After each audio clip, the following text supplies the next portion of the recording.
Assalamualaikum warahmatullahi wabarakatuh. Waalaikumsalam warahmatullahi Waalaikumsalam warahmatullahi wabarakatuh. Alhamdulillahirabbil alamin.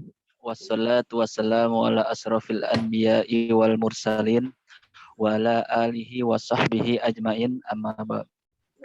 Pertama-tama marilah selalu kita panjatkan puji syukur kehadirat Allah Subhanahu wa taala yang mana sampai dengan malam ini masih memberikan kita semua nikmat iman, nikmat Islam, serta nikmat sehat walafiat, sehingga kita masih bisa berkesempatan untuk melanjutkan kajian kita Tadabbur Al-Quran. Sholawat serta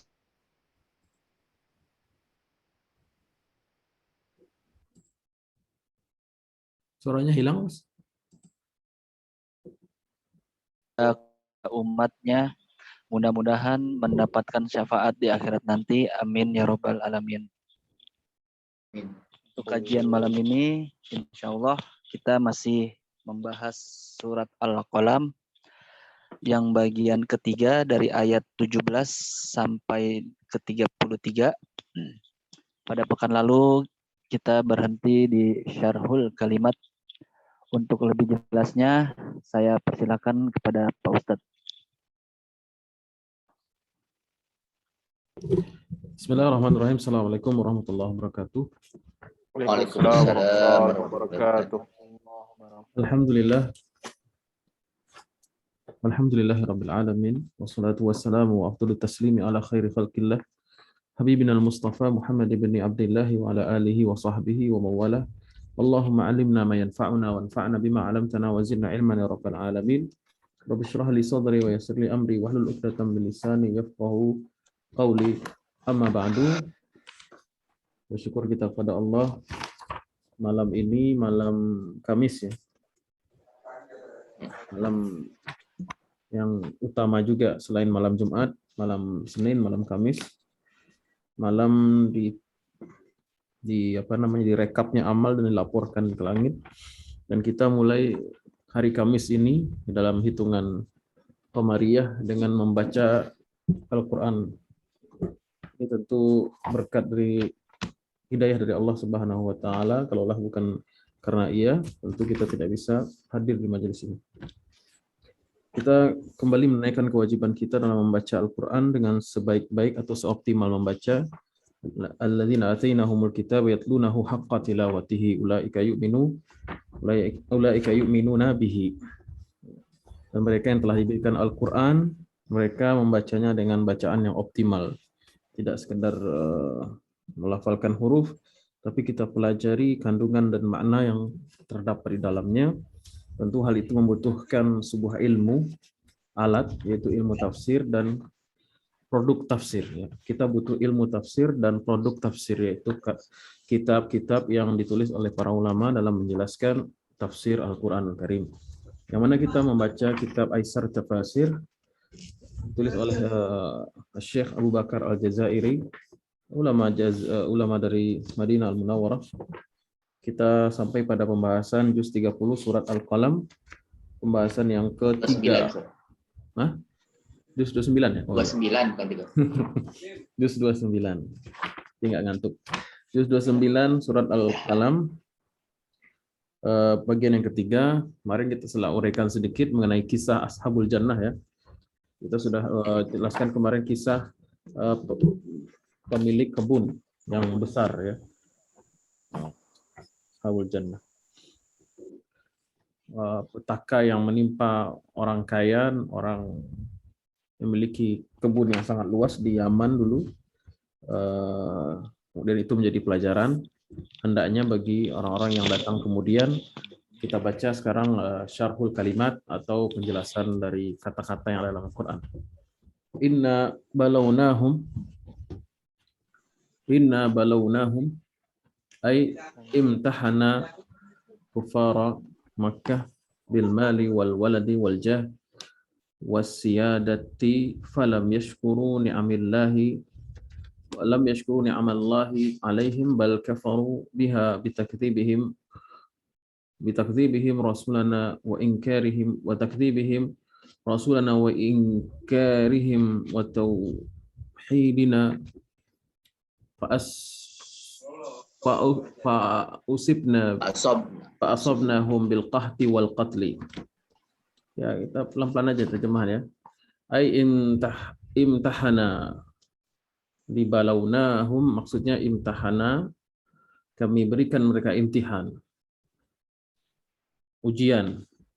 Siapa? Kufar Makkah, orang-orang kafir Makkah, dengan mal, harta, walad, anak, turunan, waljah, pangkat, status, wasiyadah, sama kepemimpinan, jabatan, siyadah, orang yang disebut dengan sayyid, sayyidul kaum, artinya pemimpin sebuah kaum, as-siyadah, kepemimpinan, kekuasaan, politik. Falam yashkuru, tapi mereka tidak bersyukur, ni'amallahi alaihim, atas nikmat yang Allah berikan tersebut. Bal kafaru, justru mereka Kafir. berbuat kufur, ya, kafir, tidak mau bersyukur dengan mendustakan utusan Allah Subhanahu wa taala, itu Nabi Muhammad sallallahu alaihi wasallam, wa inkarihim, dan keingkaran mereka atas agama yang dibawa oleh Nabi Muhammad sallallahu alaihi wasallam. Fa asabnahum bil qaht, kemudian kami timpakan pada mereka al qahtu. Apa itu al qaht? Musim kemarau. Wal qatl, dan kematian. Sebagian mengatakan al qatl di sini maknanya adalah kekalahan di medan perang, perang Badar, perang Uhud, perang ini dan perang itu merupakan salah satu bentuk azab yang tidak mereka sadari. Sedangkan mereka ketika itu berperang dengan kelengkapan yang luar biasa. Bahkan ada pramu soraknya, apa sih istilahnya, cheerleadersnya. Cheerleaders. Kemudian dengan makanan yang melimpah, senjata yang bagus, lengkap. Tapi bahkan mereka, orang kafir itu kalau perang membawa istri, budak-budak mereka, keluarga mereka di belakang. Tapi mereka mengandalkan itu, lupa bahwasanya di pihak sana ada kaum muslimin yang bersama Allah. Kemudian mereka kalah. Wal qahat, kekeringan, terjadi setelah Nabi hijrah, kemudian Mekah kekeringan air dan lain sebagainya. Sebenarnya tujuannya itu adalah la'allahum yatubun, agar mereka yarji'un, yatubun, kembali kepada Allah, kama imtahana ashaba al-jannah, sebagaimana dulu kami telah menguji pemilik-pemilik kebun besar yang ada di Yaman ketika itu, dan kisah itu masyhur. Kisah pemilik kebun ini kisah yang sangat masyhur di kalangan bangsa Arab, karena peristiwanya dekat sekali dari Makkah, ya sekitar 2 farsakh, di 20 kilometeran ya, kira-kira di atas San'a. San'a itu ibu kota Yaman sekarang. Jadi kebun besar, jadi Yaman terjadi di masa setelah kematian Nabi atau diangkatnya Nabi Isa ke langit. Artinya di zaman antara Nabi Muhammad SAW dan zaman Nabi Isa SAW, kebun yang sangat besar, luar biasa luas, dan itu berubah dalam semalam menjadi as-sarim, menjadi lailah, menjadi malam yang pekat hitamnya, ya habis semuanya itu. Kisah itu masyhur, dikenal oleh bangsa Arab.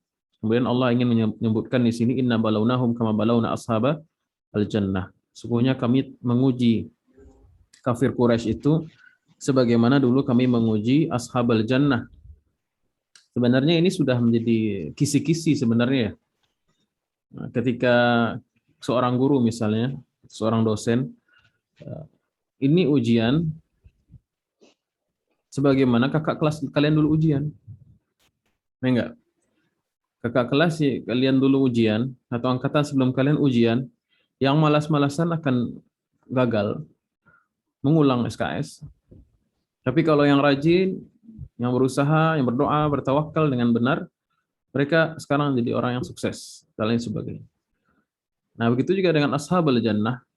Ujian mereka ini, ya bayangkan, punya kebun sekian ribu hektar mungkin, habis dalam semalam, kemudian ucapan yang keluar dari mereka adalah ucapan-ucapan yang laula tusabbihun, kenapa kalian tidak bertasbih? Kenapa kalian tidak bertobat? Kita sebutkan kemarin ayat-ayatnya, penjelasannya juga. Nah, mereka menyadari itu sebuah kesalahan dan mereka bertobat. Nah, harapan juga begitu kepada kafir Quraisy. Oh, lihat tuh penghulu kalian maksudnya. Lihat senior-senior kalian tuh orang-orang Yaman, orang Arab zaman dahulu. Kerugian mereka seperti ini, mereka ditimpakan kekeringan, ditimpakan azab, tapi mereka mendapatkan nikmat di balik azab. Sebenarnya ada yang lebih besar daripada azab, yaitu ketika azab itu tidak memberikan hikmah ibrah atau keinginan seseorang untuk bertaubat. Itu lebih besar dari azab itu sendiri. Dan azab bisa menjadi hasan li ghairihi ya. Jadi azab itu kan zatnya jelek. Tapi bisa menjadi baik li ghairihi kalau orang yang mendapatkan musibah tersebut mengambil sebagai ibrah atau pelajaran dan malah itu menjadi kebaikan. Betapa banyak orang yang ahlul maksiat tapi dengan maksiatnya itu malah melejitkan potensinya setelah itu menjadi ahli takwa. Tapi betapa banyak orang yang berpuas diri sebagai orang yang soleh, mungkin menganggap diri sudah soleh, ternyata itu istidraj atau tipuan aja, maghrur. Ya. Ternyata itu adalah gurur atau tipuan. Tertipu dengan amalnya sehingga dia merasa sudah benar di track yang benar. Nah, ketimbang orang-orang yang tadinya sebagaimana kata Umar bin Khattab, betapa banyak orang yang masa jahiliyahnya pesat luar biasa, tapi setelah Islam malah melejit potensinya. Umar bin Khattab menjadi orang nomor 2 setelah Abu Bakar As-Siddiq, padahal termasuk yang telat masuk Islamnya. Kemudian fa'asabnahum bil qahti wal qatli la'allahum yatubuna kama imtahana ashabal jannati al-madhkurina fi hadzal siyaq. Sebagaimana telah kami uji pemilik kebun yang besar itu di negeri Yaman ya, yang telah disebutkan pada siyak ini, konteks ini. Kemudian la yasrimunnaha ay layajidunnaha. Al-jaddu maknanya al-qat'u. Al-jaddu maknanya al-qat'u. Ay yaqta'una samaraha sabahan. Itu mereka memetik, mengambil hasilnya pada pagi hari. Fatafa 'alaiha ta'ifun min rabbika. Tafa yatuf artinya berkeliling, memutar gitu. Wa hum naimun ay narun fa ahraqatha. Maksudnya Taif di sini adalah api yang menghanguskannya. Api yang membakarnya, yang menghanguskannya. Nah, itu salah satu pendapat. Pendapat yang lain mengatakan adalah Jibril alaihi salatu wassalam yang turun. Ya, karena malaikat Jibril fungsinya di antara tugas beliau alaihi salam adalah memberikan azab. Biasanya azab-azab yang keras sih sebenarnya. Malaikat Jibril itu datang untuk memberikan azab-azab yang keras seperti kaum Sodom. Itu Jibril yang punya kerja. Azab-azab yang menimpa Bani Israel itu Jibril, malaikat Jibril alaihi salam. Makanya malaikat Jibril itu di-unlike sama orang Yahudi. Kemudian wahum naimun enggak ada terjemahannya, enggak ada tafsirannya. Wahum naimun sedangkan mereka dalam keadaan tertidur. Tidur. Ya, udah beres-beres, udah siap-siap nih, bayangan. Ini panennya bukan panen 10 kali 10 meter ya. Ini panen besar ini. Udah siap-siap kelengkapannya segala macam gitu kan. Tiba-tiba nyampe di lokasi kok hitam semua gitu. Kalau hitam itu benar-benar habis, nggak ada yang bisa diambil lagi. Kasorim, seperti malam yang pekat itu kebun. Kebun itu tadinya kan warna-warni, hijau mendominasi daunnya kan, coklat warna batangnya. Kemudian buah-buahannya berwarna-warni, karena buahnya sangat banyak dan bervariasi. Kemudian semua jadi hitam. Kalau semua hitam, kira-kira ada yang bisa diambil enggak? Kebayang kalau ada musibah banjir, misalnya ada kebun gitu, petani itu buru-buru ngambilin yang bisa diambilnya enggak? Minimal untuk bisa makan lah, gitu kan, bisa dimakan, dikonsumsi sendiri. Ini sama sekali nggak bisa, hitam semua. Mau batangnya, mau daunnya, mau pucuknya, mau buahnya, hitam semua. Ya. Jadi nggak bisa diambil. Kemudian wahum naimun, sedangkan mereka dalam kondisi naim. Naimun jamak dari naim, artinya tidur. Ya. Ini mengisyaratkan bahwasanya maksudnya itu bukan tidurnya, tanpa mereka sadari. Jadi maksudnya bukan tidurnya itu, wahum naimun, bukan begitu. Tapi tanpa mereka sadari. Nah, jadi kalau orang sudah pelit, hitung-hitungan sama Allah, ya itu siap-siap biasanya ruginya dia juga nggak sadar. Kalau sudah mengambil hak orang lain, mengabaikan hak orang miskin, tidak mengeluarkan zakat dan sedekah, biasanya tanpa dia sadari ada pengeluaran tuh. Tanpa dia sadari, ada pengeluaran yang akan keluar dan besar. Makanya lebih baik keluar dengan ikhlas, ridho, senang hati, atau keluarnya paksa itu. Nah, enakan di mana? Ya nggak apa-apa, nggak sedekah, nggak zakat, nggak masuk, nggak apa-apa. Nanti tiba-tiba udah hilang aja Musibah motor. besar ya. Ya, itu lebih mending sebenarnya. Artinya ada peringatan dari Allah. Oh, kurang sedekah nih. Oh, kurang nggak bayar zakat nih. Oh, ini nggak perhatikan usaha nih yang halal dan haram. Masih mending dikeluarin dunia, yang repot di akhirat. Yang repot di akhirat. Surprise, banyak tagihan. Mending di dunia kadang. Nah, fa'asbahat kas-sarim ay kal-lailil aswad. Sarim maknanya al-lail aswad al-syadid az-zulmah was-sawad. Ya, malam yang pekat. Kalau malam yang pekat berarti kalau kita lihat dari ilmu kimia ya atau fisika kimia ya. Iya. Hitam itu terjadi karena proses oksidasi, pembakaran ya, Dok. Jadi kalau warna hitam itu biasanya benda dibakar, itu menyebabkan dia terjadi apa? Karena peristiwa namanya oksidasi. Berarti memang wallahu alam ya. Kalau kita perhatikan tafsirnya para ulama yang mengatakan menjelaskan fa'aharakatha, membakarnya, berarti ulama dulu udah luar biasa itu ilmunya. Ngerti masalah oksidasi gitu.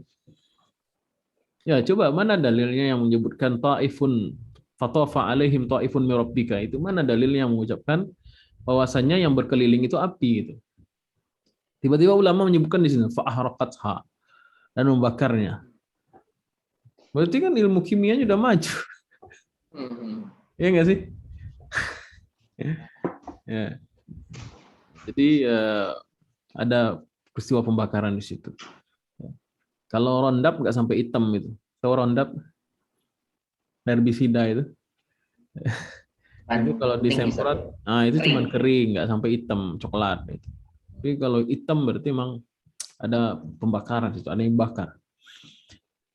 Baik, ala harthikum, al-harth, kebun ya, tanaman. Tumbuhan apa tanaman? Harth. Apa beda tumbuhan sama tanaman? Ada yang tahu? Tanaman itu udah budidaya, Ustaz. Ya. Semua tanaman pasti tumbuhan, tapi tidak semua tumbuhan itu tanaman. Nah, jadi kalau tanaman itu sudah dibudidayakan. Nah, al-hars ay al-ghilah atau ghulah. Ghillatu jannatikum wa qila fiha harsun li'annahum amilu fiha. Jadi katakan harsun itu sebab mereka bekerja di sana. Mereka melakukan pembudidayaan. Baik, jadi kalau hars maknanya adalah tanaman, tumbuhan yang sudah dibudidayakan, diambil hasilnya, ya proses pertanian yang normal lah gitu. Ada namanya pembibitan. Jadi maksudnya apa sih harthikum? Ala harthikum. Maksudnya ini mereka bukan tumbuhan liar yang mereka tanam, yang mereka mau petik ini, tapi memang tanaman-tanaman yang sudah direncanakan, direncanakan, ada modal, ada side plan-nya, ada blueprint-nya perkebunannya, ya. Tetapi usaha itu akan menjadi musnah kalau seseorang mengabaikan perintah Allah Subhanahu wa taala, hak-hak orang miskin di situ. Dan yang menarik di sini, sisi kekufuran yang disorot Al-Qur'an bukan sisi kekufuran penyembahan berhala, bukan paganisme yang disorot di sini sebenarnya. Ini yang harus kita amati dan ambil pelajaran besar di sini. Yang disorot oleh Quran pada surah Al-Qalam itu, ketika Allah menganalogikan orang Arab Quraisy di zaman Nabi ketika ayat ini turun, dengan kisah Ashabul Jannah ketika yang mereka mendapatkan azab seperti ini, yang disorot itu bukan persoalan akidah, dalam artian penyembahan, sujud, ruku kepada berhala, tidak. Yang disorot oleh Allah kesamaan mereka dalam menghalangi hak-hak orang-orang yang membutuhkan pertolongan bantuan secara materi. Sebagaimana dulu kami menguji Ashabul Jannah yang mereka kaya raya, tidak mau menginfakkan sebagian harta mereka dari hasil perkebunan dan tidak peduli dengan orang-orang miskin, wala yastasnun.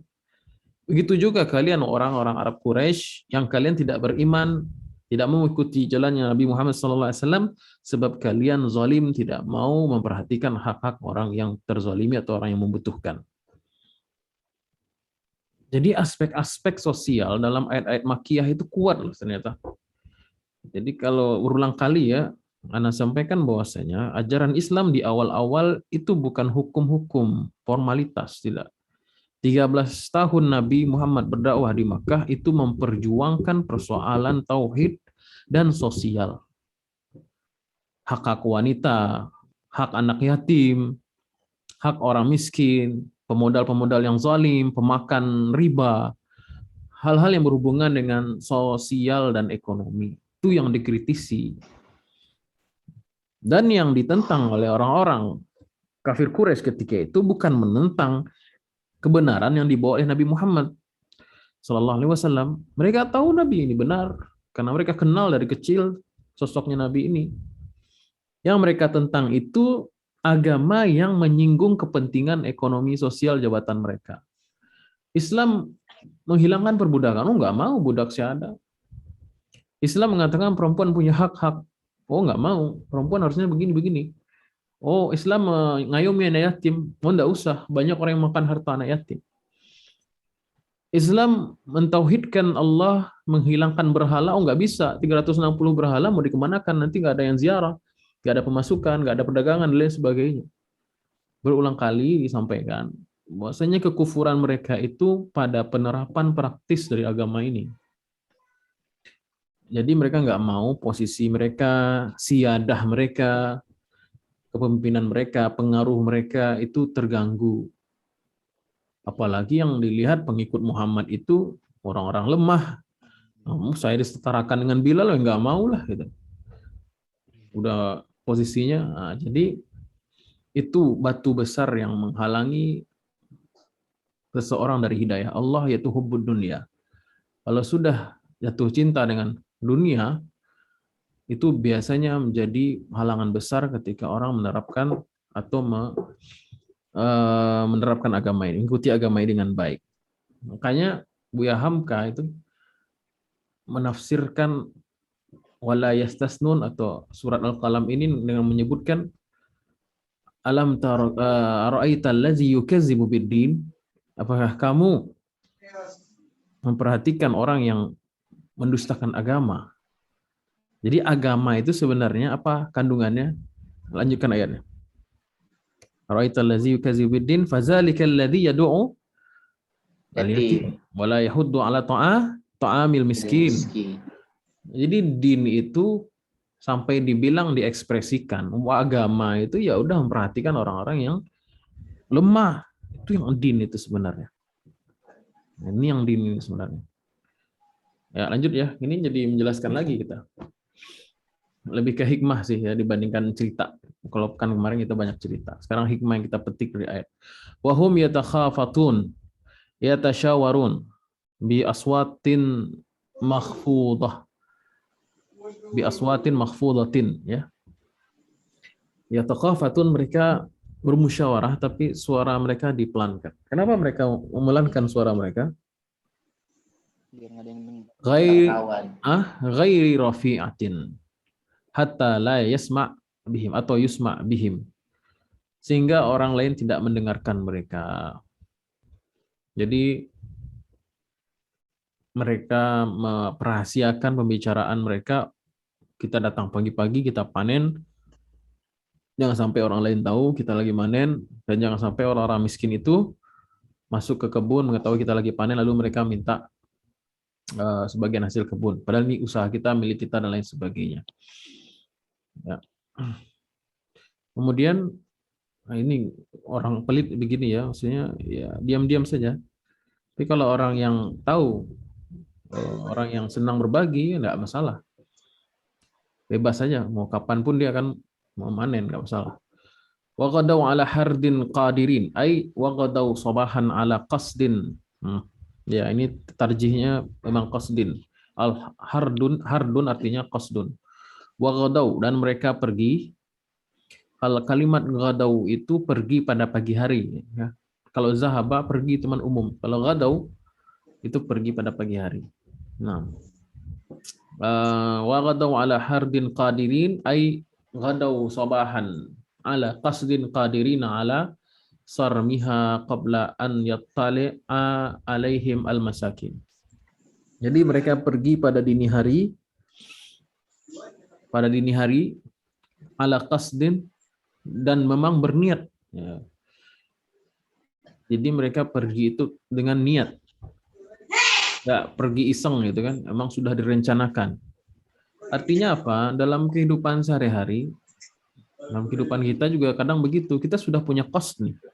Kita punya tujuan. Ya. Tujuan kita itu, yang namanya kita sudah planning dari awal, tentu kita mengharapkan hasil yang sesuai dengan apa yang kita inginkan. Nah, kalau ternyata niat kita salah, cara kita salah, planning itu bisa bubar loh. Planning itu bisa gagal. Bahkan gagal total. Maaf yang namanya Gatot di sini ya. Enggak ada yang Gatot. Soalnya ada teman Bapak namanya Gatot. Pak Gatot. Karena apa? Karena mereka i'timad kepada zat, bukan i'timad kepada yang menciptakan zat. Wala yastasnun, kata Allah, dan mereka tidak mengucapkan insya Allah. Betapa banyak orang yang gila asbab ini nih. Salah satu yang membuatkan orang gila karena mereka i'timad kepada zat, kepada planning mereka. Kalau Islam nggak begitu. Islam i'timad kepada Allah tapi maksimal dalam ikhtiar. Ketika dia gagal dia masih bisa senyum. Karena apapun yang ditetapkan Allah itu yang terbaik, meskipun kadang kita di situ ujiannya sabar. Jadi pahalanya pemikirannya orang mukmin bukan i'timad atau bersandar kepada zat, tapi bersandar kepada yang memiliki segalanya, itu Allah Subhanahu wa taala. Dan itu banyak orang stres karena situ. Karena sudah diatur segala macam, ala qasdin, ala hardin, qadirin, merasa sudah mampu, qadir ya. Ternyata gagal sebab dia melupakan aspek yang paling besar, yaitu peran Allah Subhanahu wa taala. Ala sarmiha qabla, dalam pemanenannya, sebelum yattali'a alaihim al-masakin, sebelum orang-orang miskin ittali artinya melihat mereka. Inna ladhalun ay mukhti'ut tariq. Mukhti'u at-tariq. Mukhti'u di sini jamak dari mukhti'un, dihapus nunnya karena dia mudhaf, at-tariq mudhaf ilaih. Mukhti'u at-tariq atau mukhti'ut tariq. Hah? Apa, Syekh? Enggak. Ay mukhti'ut tariq. Dalun artinya banyak. Dal itu bisa tersesat. Bisa orang yang sudah berencana sesuatu tapi gagal, itu namanya juga dal. Sebagaimana firman Allah di surat Al-Fil ya, alam tara kaifa fa'ala rabbuka bi ashabil fil alam yaj'al kaidahum fi tadlil. Bukankah Allah Subhanahu wa taala telah menggagalkan tujuan mereka? Nah, orangnya sebut dengan dal, tadlil. Ai maqtu'ut tariq ai ma hadza tariqun. Ma haza tariqu jannatina wala hiya hazi. Oh, ini salah satu penafsiran. Mereka awalnya mengatakan inna ladhalun. Kayaknya enggak ini kebun kita deh. Itu salah satu penafsirannya. Kalau yang kita sebutkan di pekan lalu, inna ladhalun, mereka menyadari kesalahan mereka. Menyadari kesesatan mereka. Bahwasanya mindsetnya, bahwasanya yang menjaga harta itu sebenarnya apa yang dikeluarkan dari hak-hak orang yang butuh. itu yang akan menjaga harta. Zakat itu yang akan menjaga. Sedekah itu yang akan menjaga. Peduli pada orang miskin itu yang menjaga. Justru ketika itu hak orang lain kita masukkan di harta kita, justru harta itu akan menghancurkan semuanya. Nah, ini metode berpikirnya mereka pahami dia keliru. Itu inna ladhalun. Itu yang difahami sebagian mufassir. Tapi di sini beliau mengambil penafsiran yang lain, yaitu awalnya mereka ketika mereka ke lokasi, kalau lihat GPS udah bener nih katanya, Google-nya udah bener nih, Google Map. Tapi kok nggak kayak kebun ini katanya. Ah, inna ladhalun. Wala hiya hazi. Enggak, ini jalannya nih, salah. Kalau udah sampai ngomong begini berarti emang beda sekali. Kalau kita udah lama nggak satu kota, misalnya kita lama tinggal di Bogor, 20 tahun lagi ke sana Bogor lagi. Udah kayak orang kayak nggak kenal Bogor gitu. Ini berenang siang ya? Nah, ini kebun Kebun istana ya, kebun istana. Istana Bogor ya? Istana Bogor ya? Kebun Raya Bogor. Kebun Raya Bogor. Bukan, anak aja udah lupa ini Bogor. Udah 5 tahun di Bogor. Ya udah lupa ini. Ya Kebun Raya Bogor. Semua udah berubah. Berarti memang yang kita bisa petik di sini, Allah Maha membalikkan situasi keadaan. Pemenang, yang kalah, ya siapa yang win, siapa yang winner, siapa yang loser, kejayaan, kekalahan, semua bisa dibolak-balik sama Allah Subhanahu wa taala keadaan. Ya. Ay mukhti'ut tariq ay ma hadzal tariq tariqu jannatina wala hiya hadhihi. Kemudian bal nahnu mahrumun ay lamma alimu annaha hiya waqad ikhtaraqat qalu bal nahnu mahrumun. Kemudian ada yang menyadari, satu yang mengatakan, wah kita jalannya keliru kayaknya, bukan ini lokasinya. Tapi ada yang mulai sadar, bal nahnu mahrumun. Enggak, ini benar. Tapi kita mahrum. Apa itu mahrum? Mahrum itu terhalang, asli kan mahrum. Jadi kalau dulu kita kuliah, kalau absennya kurang dari 80%, itu sebutnya mahrum. Anta mahrum. Misalnya nama yang mahrum itu ditempel di dinding kampus. Nama-nama yang mahrum, nggak boleh ikut ujian nihai. Itu namanya mahrum. Terhalang dari sesuatu namanya mahrum. Bal nahnu mahrumun, kita terhalang dari apa? Dari hasil yang kita inginkan. Ya. Minha apa sih? La'azamna ala hirmanil masakin minha. Ya, bal nahnu mahrumun wa minha li azamna ala hirmanil masakin minha. Nah, minha ini dihapus ini nih.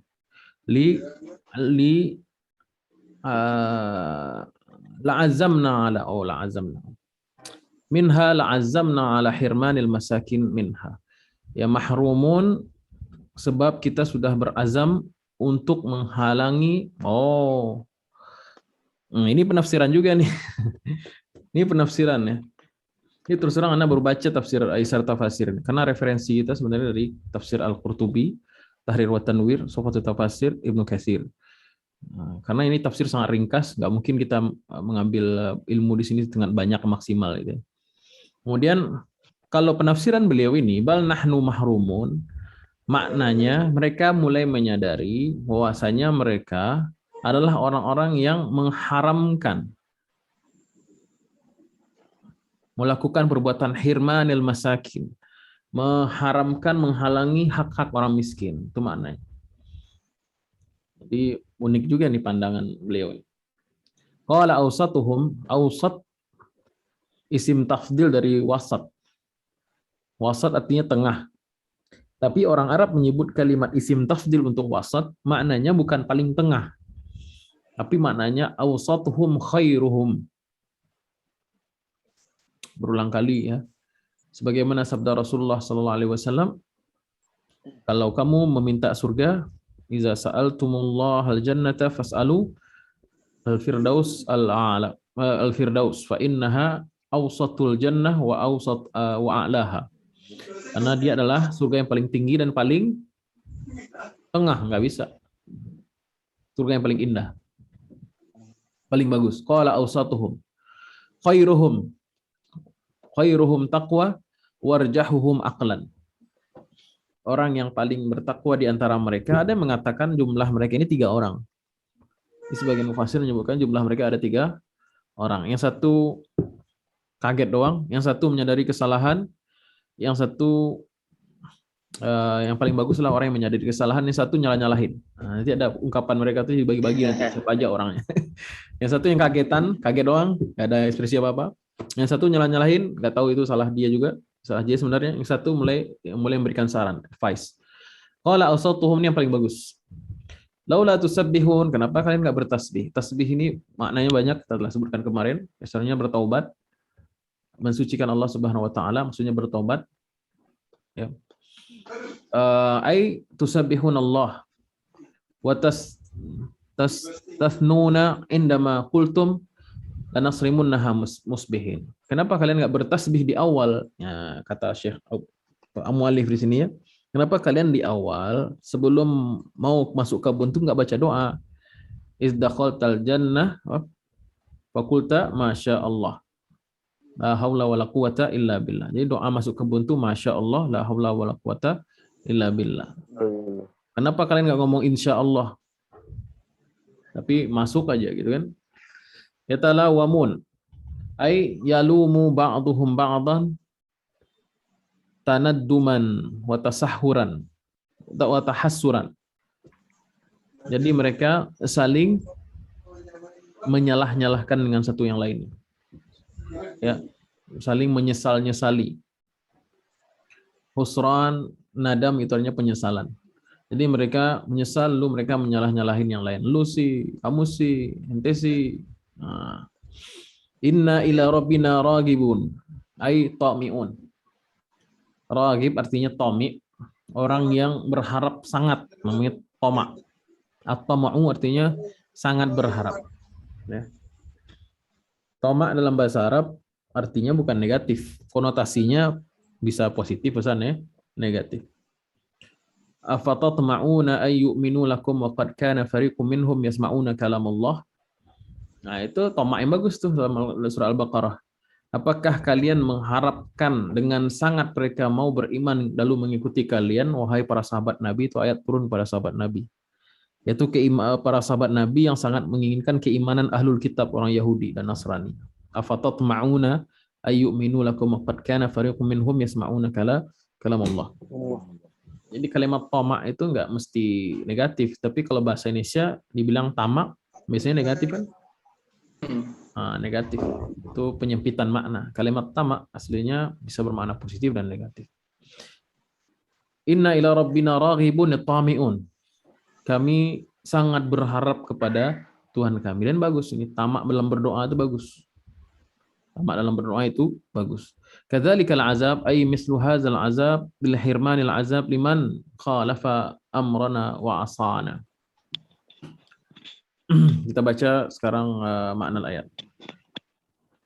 Ma zala siyaqul karimu fi matlabi hidayati Quraisy qauma fi matlabi hidayati Quraisy qaumi Muhammadin sallallahu alaihi wasallam faqala ta'ala.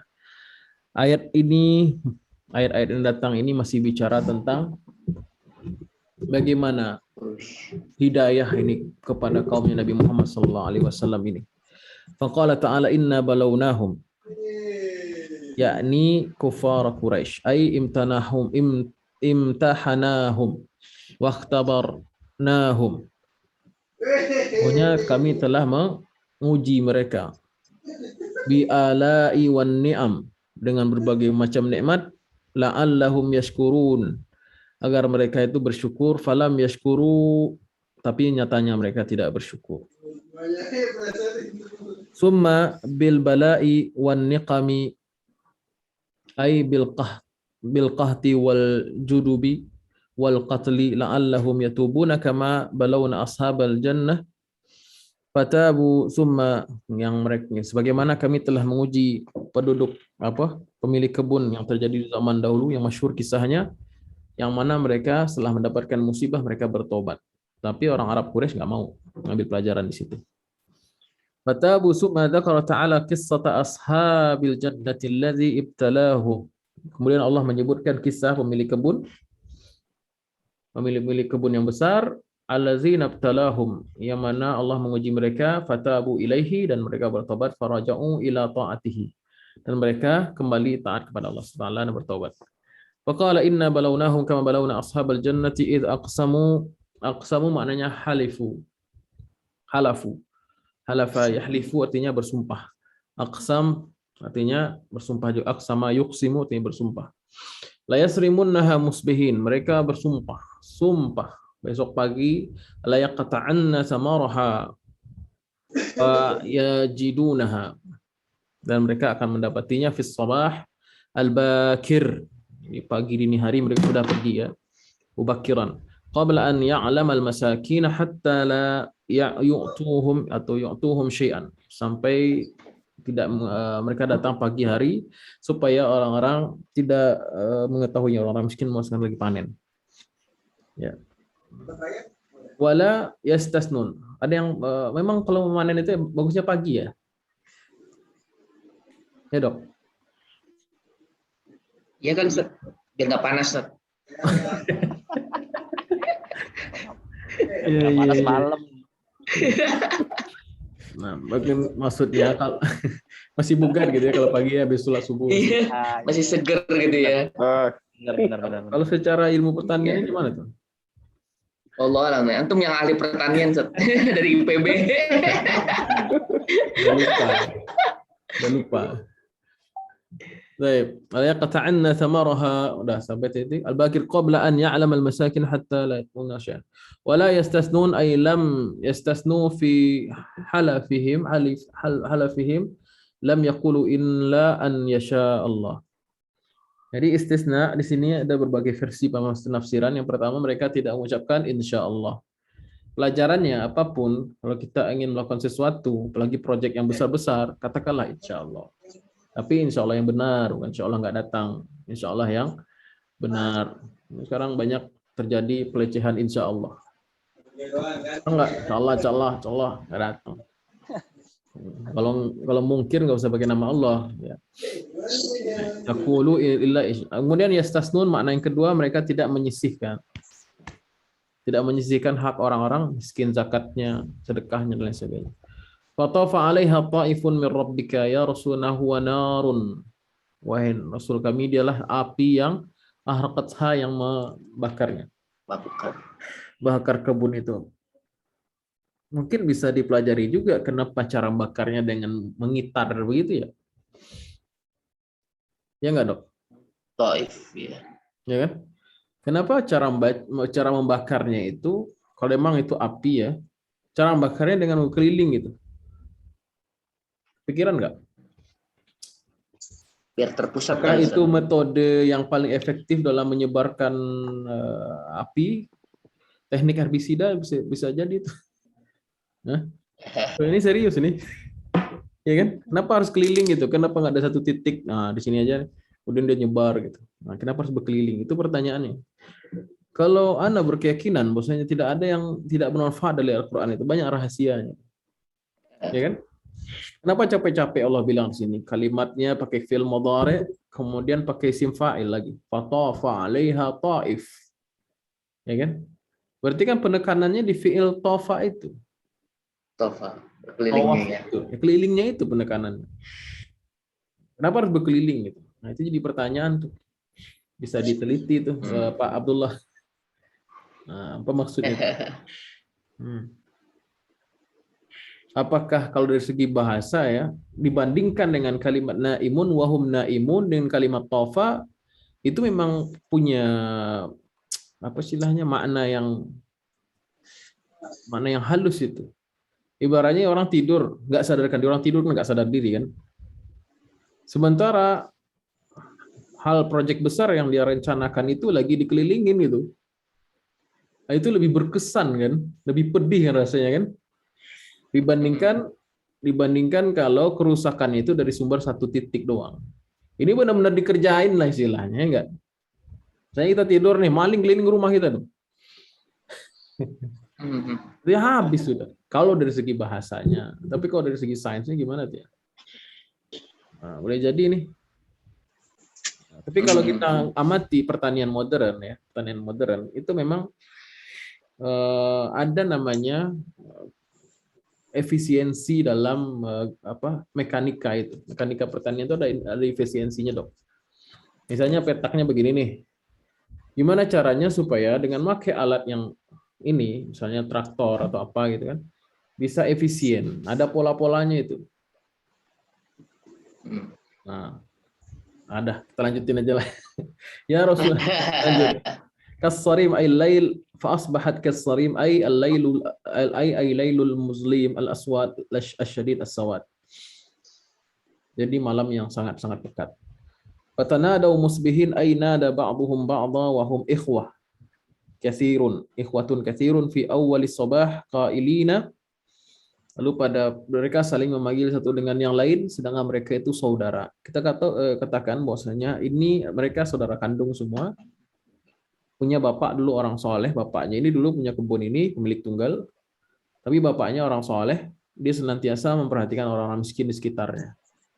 Manhaj bapaknya bagus, bahwasanya menjaga harta ini hak-hak orang miskin yang diberikan, itu yang akan membuat dia sukses. Bapaknya udah kaya raya tapi meninggal, anaknya pada nggak mengikuti cara bapaknya ini, nggak soleh kayak bapaknya.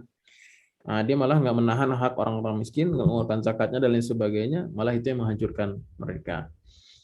Nah, jadi ikhwatun katsir fi awalis subahi qailin, pada pagi hari sekali mereka berkata, ughdu ala harthikum, pergilah ke kebun kalian yang tanam itu. In kuntum fi'lan jadin, kalau benar-benar kalian itu melakukannya fi siram hadas sabah, pada tanaman tersebut pada pagi ini. Fantalaku musri'in wa hum yatakhafatun, mereka pergi dengan cepat, bergegas, ya. Terbayang sudah berapa hasil panen, berapa ton ini hasil tahun ini, sudah terbayang rumah yang akan mau dibeli, terbayang pula kredit yang bisa akan dibayar, enggak. Kan terbayang sudah keuntungannya, profitnya gitu kan, terbayang semua. Musri'in, segera mereka. Wahum yatakhafatun, sedangkan mereka yatakhafatun, yatasyawaruna fi sautin khafat hatta, ya mereka bermusyawarah dengan suara yang pelan sehingga tidak bisa makanya kita nggak terlalu takut dengan makar-makar orang kafir yang berbisik-bisik di belakang orang Islam, karena Allah tahu. Ya.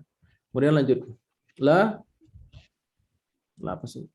La yaftunna lahum fuqara'ul baladi wa masakiniha wa ajma'u ala alla yadkhulannaha al-yawma 'alaikum miskin. Jadi supaya orang-orang miskin itu tidak tahu, ya ini taktik mereka, ternyata mereka lah menipu diri mereka sendiri ya sebenarnya. Ya, alla yadkhulannaha al-yawma 'alaikum miskin. Jangan sampai ada orang miskin yang masuk ke kebun kita. Kama kanu yadkhulunaha wa ya'khuzunaha minha ayyama hayati Wadahmi rahimahullahu ta'ala alaihi qala ta'ala. Sebagaimana dulu bapak-bapak kita membiarkan orang-orang miskin masuk kebun dan mengambil untuk mereka sendiri. Wa ghadaw ala haddin qadirin ay intalaqu sabahan ala haddin ay qasdin tama qadirin ala alla yadkhulannaha al-yawma alaihim miskin bal yajidunaha wa yahmilunaha illa makhazinihim wala yash'uru bihim ahadun minal fuqara'i wa masakin. Intinya sama. Intinya begitulah ya. Hanya mereka berkomitmen sungguh-sungguh pagi-pagi karena sudah persiapan semua mau panen, dan mereka berbisik-bisik merahasiakan itu supaya orang-orang miskin itu tidak menyadari rencana mereka dan tidak minta-minta. Tiba-tiba sudah habis saja panennya, orang miskin jadi melongo, ya tidak dapat apa-apa, padahal itu ada bagian mereka. Qala ta'ala falamma ra'auha, ketika mereka melihat kebun mereka, muhtariqah sauda muzlimah, dalam keadaan muhtariqah, sudah terbakar, sauda hitam, muzlimah gelap. Qalu, mereka berkata, ma hadhihi jannatuna, ini bukan kebun kita, inna ladhalun, ini kita sejalan ini, salah ini. Anha bi an akhta'na at-tariq ilaiha, bahwasanya mereka menyangka mereka salah dalam memilih jalan. Ini bukan kebun kita ini. Nah, ini kebun sebelah. Walamma alimu annaha hiya Tapi kemudian mereka menyadari ini kebun mereka, ternyata mungkin ada pancangnya, ada tanda-tandanya kan, atau cek di Google Map, oh benar posisinya nih. Walakinna ihtaraqat lailan. Mana ada Google Map teman itu, Ustaz. Lakin ihtaraqat Oh, lailan. sertifikat ini. Nah, mereka cek sertifikatnya benar. Ittarabu an qaulihim al-awwal wa qalu bal nahnu mahrumun. Mereka menyadari itu, mereka mengatakan mereka mengatakan bal nahnu mahrumun, maksudnya ay minha la azamna ala man'il masakin minha wa qad kana waliduna yamnahuhum minha wa yu'tihim syukran lillahi wa adai Lihaqihi. Lihaqihi. Lihaqihi, naam, sah. Kemudian mereka mengatakan bal nahnu mahrumun. Kita adalah orang-orang yang menghalangi hak-hak orang lain, padahal dulu bapak kita adalah mereka yang memberikan hak-hak tersebut dan memberikan mereka orang miskin sebagai bentuk syukur kepada Allah Subhanahu wa taala ke atas hak mereka tersebut. Wa huna takallama awsatuhum, dan di sini berkatalah orang yang paling baik di antara mereka, ay khairuhum taqwa warjahuhum aqlan, orang yang paling benar berpikirnya, paling cerdas, bima akhbara ta'ala anhu fi qauli qala awsatuhum alam aqul lakum laula tusabbihun. Ini pentingnya hadir orang yang bertakwa, orang yang berilmu, orang yang insaf, orang yang berakal di tengah komunitas kita itu. Kalau nggak ada mereka, kita bisa rugi berkali-kali lipat. Jadi penting ada penasehat, orang yang mengingatkan kita. Jadi kalau kita diingatkan oleh seseorang yang berilmu, harusnya terima kasih ya. Tapi kadang-kadang diingatkan malah ngeyel, malah dan lain sebagainya. Malah sotoy dan lain sebagainya. Maka terima kasih. Kalau nggak ngomong ini, yang orang yang berakal ini, laula tusabbihun, kenapa kalian nggak bertobat? Ya, dari mereka mengikuti itu, mereka beruntung jadinya. Tapi kalau nggak mengikutin, bisa rugi 2 kali lipat, 3 kali lipat, 4 kali lipat, dan lain sebagainya. Nah, kita cukupkan di sini ya. Udah jam 9. Ada pertanyaan boleh kita lanjutkan dengan diskusi. Baik, terima kasih Pak Ustadz. Kepada para jamaah, mungkin ada yang mau bertanya atau berdiskusi, dipersilakan. Apabila malu bertanya langsung, bisa lewat chatting.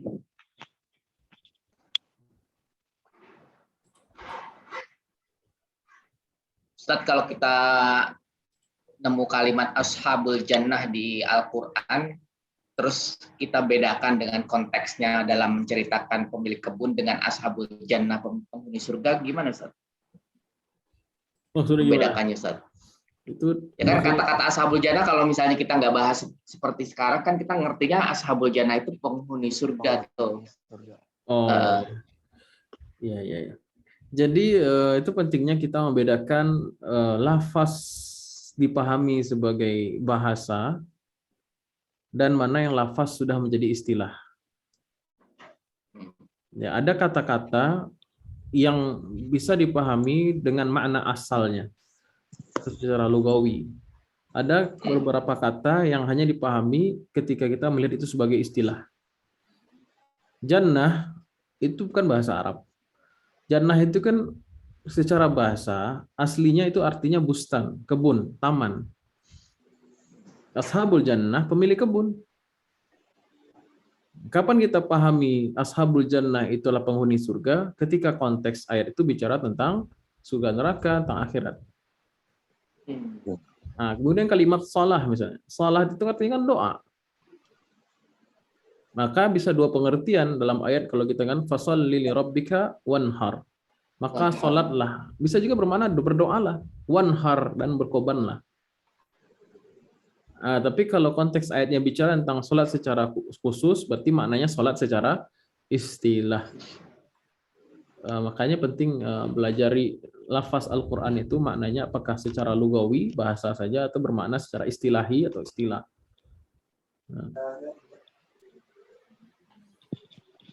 Karena Al-Qur'an itu memang turun dengan bahasa Arab yang jelas, dengan bahasa Arab. Jadi kita harus merujuk ini apakah istilah ini secara bahasa atau secara istilah syariat.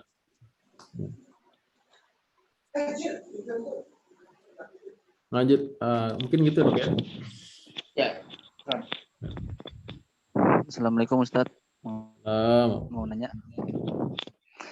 Ini tentang masalah taubat ini kan dari tadi diulang-ulang persoalan pembahasannya. Apakah sholat taubat itu cukup sekali atau bisa berulang kali? Yang kedua, apakah kita tahu taubat kita diterima atau tidak? Terus yang ketiga, apakah ada efek dari seseorang itu yang sudah bertobat? Terima kasih Ustaz. Pertama pertanyaan, apakah tobat itu dilakukan setiap hari? Itu ya? Bisa sholat taubat bisa berkali-kali atau cukup sekali? Iya. Idealnya kita bertobat setiap saat sebenarnya, setiap hari lah. Minimal 2 kali sehari, pagi dan sore. Disunahkan kita membaca lafaz sayyidul istighfar 3 kali, pagi dan sore. Allahumma anta rabbi la ilaha illa anta khalaqtani wa ana 'abduka wa ana 'ala ahdika wa wa'dika mastata'tu bika min syarri ma sana'tu. Ini ada seterusnya, itu dibaca 3 kali sehari dan sore hari. Gunanya untuk apa? Fadilahnya orang yang membaca sayyidul istighfar 3 kali pagi dan malam, kalau dia meninggalnya dalam keadaan diampuni dosanya. Kalau diampuni dosanya, udah hilang catatan amal buruknya. Artinya dia akan masuk surga. Kemudian Rasulullah SAW mengatakan dia beristighfar 100 kali sehari, tidak kurang dari 100 kali sehari. Di sini ada beberapa makna. Yang pertama, Rasul SAW saja yang maksum, yang bersih dari dosa, beristighfar. Nah, makanya maknanya di sinilah teladan, supaya umatnya meniru beliau untuk bertobat. Senantiasa bertobat setiap hari dengan lafaz zikir-zikir taubat gitu. Atau yang dimaknai yang kedua dari hadis ini, bahwasanya pertobatan itu macam-macam. Ada pertobatan orang awam, ada pertobatan orang yang mulia, orang yang tinggi levelnya. Kalau pertobatan orang awam meninggalkan dosa, level bawah. Kalau pertobatan orang khusus, orang khas, itu bertobat ada saat di mana dia tidak berzikir dengan Allah. Tobatnya beda. Nah, jadi berpaling sedikit hatinya dari Allah tuh dia bertobat. Itu tobatnya orang khas. Tapi tobatnya orang awam itu bertobat dari maksiat dan kesalahan. Nah, dan Rasulullah SAW bertobatnya tobat yang khas. Bahwasanya tobat Rasulullah SAW itu ada lagi khas di atas khas. Nah, tobat di mana tobatnya para nabi dan rasul. Tobat ketika dia merasa melakukan sesuatu yang khilaful aula. Apa itu khilaful aula? Ada 2 hal yang baik, tapi mengambil baik yang kurang. Itu namanya khilaful aula.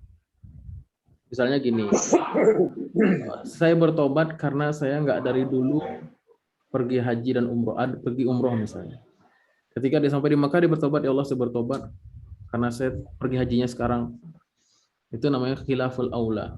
Bertobat menyadari bahwasanya ada amal yang bisa lebih dia lakukan tapi tidak dilakukan karena faktor dan lain sebagainya. Kemudian bertobat karena lalai sebentar saja tidak mengingat Allah, itu juga tobatnya para arifin. Kalau tobatnya orang awam ya tobat beneran, meninggalkan dari yang haram. Ya. Kemudian pertobatan yang tinggi juga adalah pertobatan, artinya taubat bermakna rujuk. Tabah itu kan artinya roja, kembali. Di pertobatan Nabi dan Rasul itu mengembalikan setiap momen hidupnya kepada Allah. Itu namanya juga taubat. Jadi taubat itu banyak ini ya Mas Rizky ya, banyak tingkatannya. Gitu. Nah, kita mungkin taubat yang paling bawah lah. Taubat yang paling bawah. Dari kesalahan dan dosa Ustaz. Terima kasih. Pak Abdullah, mungkin. Cukup, anak cukup. Anda mau minta PDF-nya aja, Ustadz tuh linknya Ustadz. PDF-nya nanti Anda kirim deh di grup ya. Ya, biar bermanfaat Ustadz. Ya.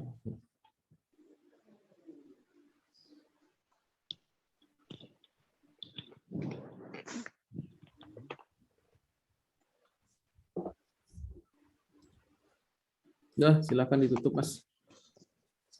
Baik. Alhamdulillah. Terima kasih kepada Pak Ustadz untuk pembahasan malam ini. Mudah-mudahan kita semua mendapatkan ilmu pada malam ini. Terima kasih juga kepada para jamaah atas kehadirannya. Mudah-mudahan majelis kita malam ini mendapatkan keberkahan dan keridhaan dari Allah Subhanahu wa taala. Amin ya rabbal alamin. Amin ya rabbal alamin. Insya Allah kita ketemu lagi pada Rabu pekan depan di jam yang sama dan link yang sama dan Ustadz yang sama, insya Allah. Kita tutup dengan membaca hamdalah dan doa penutup majelis. Alhamdulillahirrabbilalamin. Subhanakallahumma wa bihamdika asyhadu an la ilaha illa anta astaghfiruka wa atubu ilaih. Assalamualaikum warahmatullahi wabarakatuh. Waalaikumsalam. Waalaikumsalam warahmatullahi wabarakatuh. Ya Ustaz, syukran. Yes.